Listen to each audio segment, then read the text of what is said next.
процент тақырыбы немесе пайыз.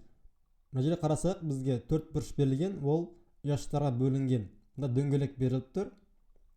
Және мерде декарттық канаталық өс беріліп тұр. Жерде әр қайсысын байқасаңыздар, бұл 100-ге бөлініп тұр.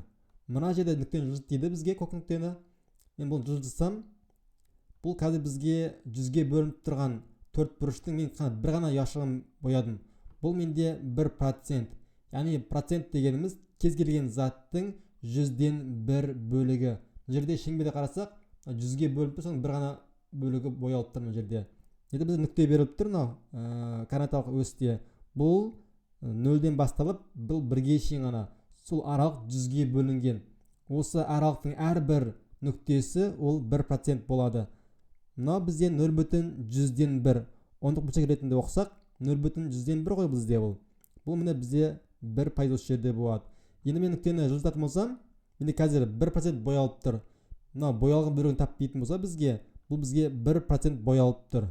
Мен осылай үлкейте білсем, 2% боялып тұр, 3% боялып тұр. Мен бұлай үлкейте білсем, міне 13 болды. Сәйкесінше осылай кете беретін болады. 45%, 55% кете береді. Енді мына жерде бізде мына бір белгі бар. Мына жерде 55-ның қасында мына бір осындай нөлмен белгі тұр.